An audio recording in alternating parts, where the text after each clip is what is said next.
So I've been promoing or pitching or, teasing who's going to be my special guest on Sunday. You about to find out who it is right now. Stay tuned.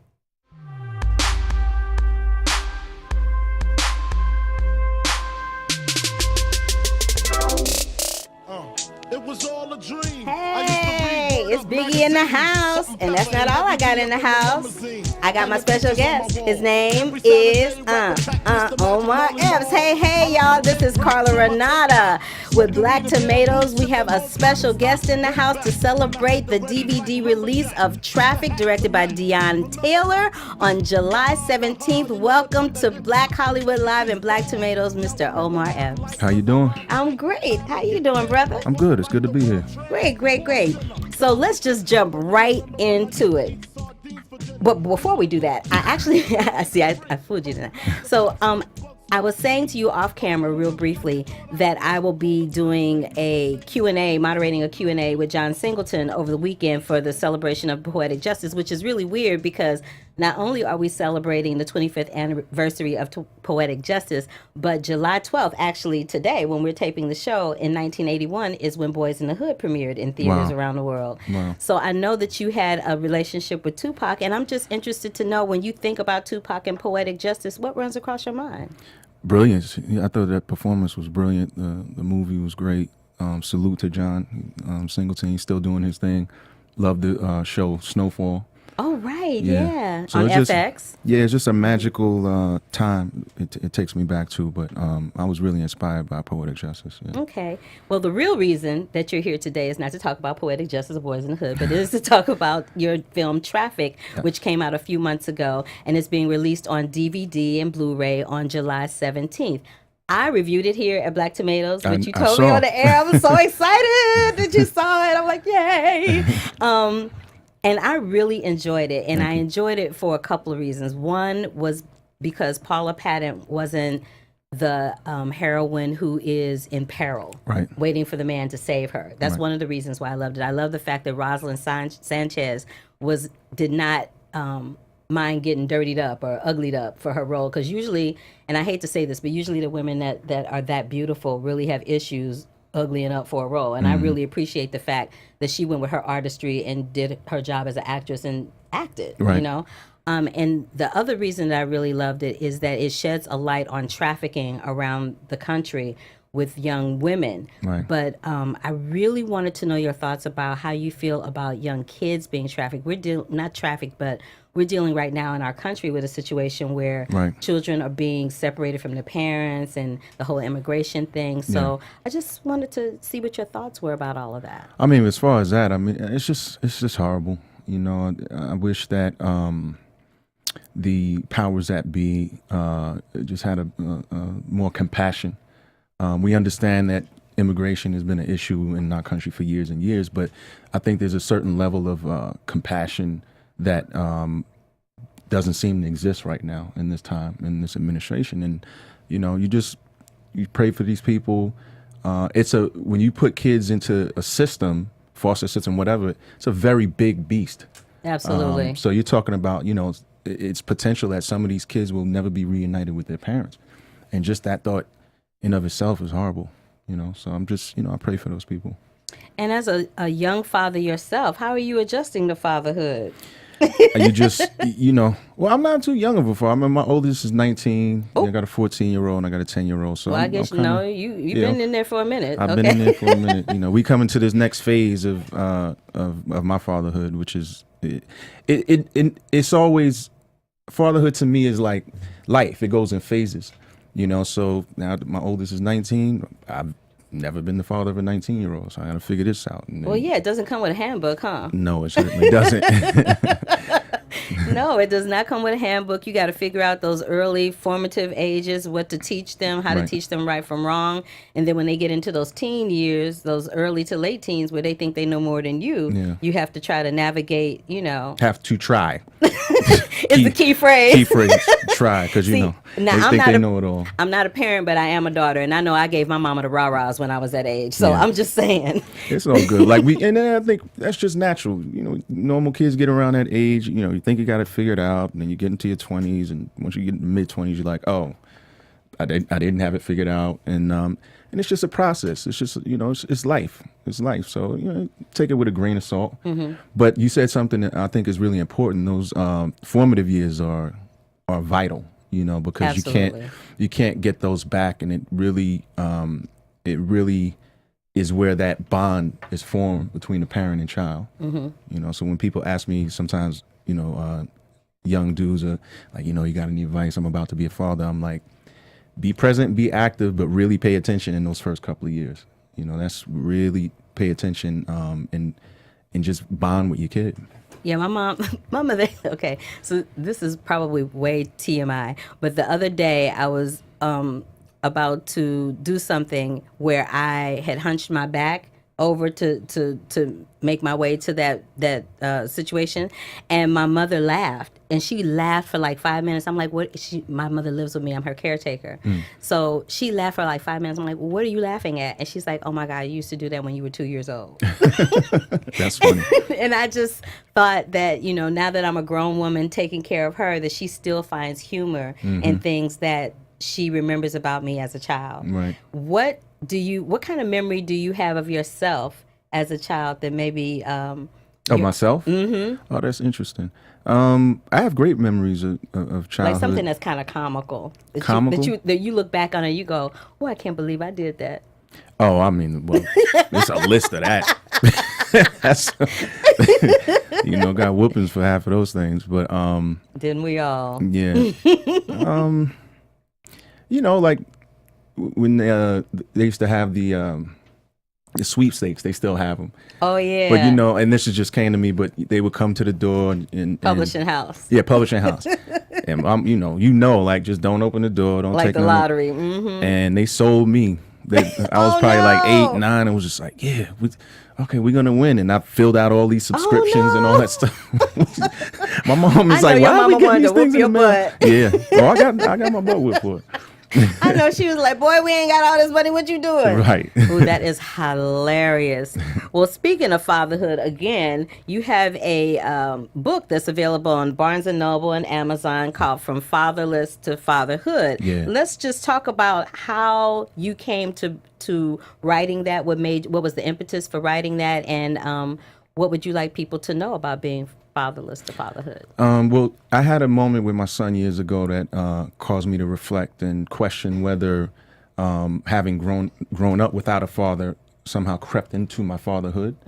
And so I began this exploration of self. And midway through, I realized, like, wow, maybe my story could be used as a tool of inspiration to others. And at the end of the day, I'm trying to put my story out there to change the narrative on fatherhood in our community. Now, we certainly have made a lot of great strides, but, I'm in the street. It's still a lot of cats not taking care of their kids, right? And these kids are growing up with these issues, and then they get to a point where they're making bad decisions and so forth and so on. And even if you do something, with yourself in life, you carrying around this emotional baggage. So I want it to be where it's not cool if you're not holding down your kid. Like, if we all in a barbershop, and we all friends, and we know dude ain't, being a responsible father, you can't. That's not okay. That's not okay. And, one of the main things I want people to take away from the book is the power of choice. So even that dude, if he went wayward from his path, he still has the power of choice to get back on, and that's the truth. Okay. All right. I know that Hill Harper has a book where he's been inspiring younger men that are a little bit older in choices, as you mentioned with your book.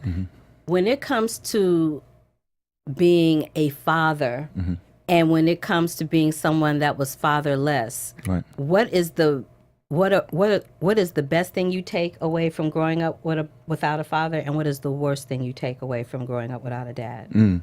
Honestly, I don't think there's a best thing that you take away, because it's a void that'll never be filled for the rest of my life. And I took away, the obvious. Sometimes you hear people like, well, maybe if your father was in your life, you wouldn't be who you are. You wouldn't be, and I look at it like, well, we don't know that. No, we don't. Maybe I'd be smarter. Maybe I'd be more Maybe be a successful. scientist. You know what I mean? Yeah, you never know. But we rationalize our trauma so that we can move on. But I think growing up a fatherless child is your takeaways are all negative. You think? Yeah, because it affects your self-esteem. It can affect your self-esteem. It can affect your sense of self-worth. I had an incredible mother. My mother's my superwoman, and she's the reason. They all are, dude. She's the reason why I'm here. But absolutely, these are things that, as men, and I know a lot of brothers who grew up without a father, who haven't gotten to unpack these things, these issues. You have emotional issues at certain points. You might have that might spill into your relationships, and what the meaning of family is to you in terms of structure. Absolutely. So it's a lot that personally I think it's a box of negatives that you take away, when you're growing up as a fatherless child. Now the opportunities and what you can do with your life, that's on you. Yeah. I didn't grow up fatherless, but my dad was in the Marine Corps. Okay. So he wasn't there a lot. Right. So it was basically all on my mom. Right. And I found that me growing up with a father who was there in the sense of being, for all practical purposes of being a father, he was there, but he kind of wasn't there. Right. And what I found with me is that it started to affect the types of relationships I would have with men, or how I would navigate my relationships with men. So that's why I asked you what I asked you, because I know for every individual, no matter how they come to that subject, it's different for everyone. Yeah. So yeah, I just want to. And it was also, in my bloodline, it was a cycle. So I took it on from a young age. Like, all right, whatever I make of myself. I knew I was going to be successful at whatever, whether I was a teacher or this or that, but I'm going to make something of my life. And as I, got into my early 20s before I had kids, I was like, all right, the buck's going to stop with me, like in my bloodline. I know that's right. I'm going to put it down and once I have children and all of that, and hopefully the men that come after, now they got something, a bar to look at and say, okay, this is what we do. Now, what about your daughters? How are you going to help them in terms of having someone that's there? How are you going to help navigate their relationships in life, having a father there as opposed to not? With their relationships? I ain't ready for all of that just yet. You got the shotgun? You ready to get on the porch with the shotgun? They never going to be with nobody ever. Ooh, you are funny. My dad used to tease all the time that the minute I had a date, he was going to be on the front porch with a shotgun waiting. I'm like, yeah, okay, whatever. Yeah. It's, and obviously every father wants their daughter to, choose the right person. But it's like anything else. It's an exploration. They have to, the more they learn themselves as individuals and exude that energy, hopefully that, I want both of my daughters to be with a great man when it's that time. When they choosing to settle down, have a family, I want that person to be great. I want to, be proud of who that man is. What's your definition of a great man? Is there a definition? No. Well, someone who, first and foremost, someone who moves from a space of love, someone who is kind, considerate, smart. For me, you can believe what you will, but for someone who believes in God, whatever the belief system is fine, but they believe in supreme being. I think if they had those qualities, you wouldn't be out on the front porch with the shotgun? I might put the shotgun by the knee. You got jokes. And while we're laughing, let's just talk about something that I found out about you that I he'd about, and I just have to know how it happened. You were a backup dancer for Queen Latifah. Yeah. How did that happen? Well, so I was filming my first film, Juice. And Latifah was in the film, and what happened at the time, I was in a singing group, 5-man singing group called Vision, and she had some group, I forget the name, but she would be playing their demo, and they had signed this group. So I'm a young cocky kid, I'm, and I'm like, man, my guys, we'll blow them out the water, and she was like, what? And we didn't have any music at the time, so we sang for her in the stairwell of that where we filmed that scene. Wow. And she just was so moved, like, oh my God, you guys sound so good. And, you know, I'm going on tour. And and then within the group, we had our little audition because she can only take 3. And then I ended up being one of the 3. And the rest is history. Well, look at you. Yeah. Who on tour with Queen knew? Latifah. You got skills as a singer. I heard you got skills as a composer, too. Composer as far as music? Yeah, here and there. I dabble. What did you compose, Omar Epps? I did some things. What did you look up? I want you to tell me. You tell me. I know what I looked up. What did you look up? Well, I looked up that you have been friends with Marlon Wayans since childhood. Yep. And that you composed the theme song for his sitcom. Not solely. That was a team effort. Okay. Yeah. But you had a little something to do with that, yeah? A little something. So how you get involved with that? So you vocalizing, you acting, and now you composing. How did you end up composing? I mean, that's just what we do. I'm an artist, so we've been, messing with music and all of that stuff. Child, please, ain't nobody walking around here composing theme songs. Well, you say Come on composing. now. I mean, it's if you produce a song, and and we were just playing around, and I didn't even. That was a surprise for me because it wasn't like this is what we're trying to do. We literally were just at his crib and a couple of us playing around with some stuff, and he took it and was like, all right, we're using this for the show. Okay. Yeah. Well, let's jump back into the future, or in the present, I should say. You're in season 3 of Shooter on USA. When Yeah. does that drop? It came out now.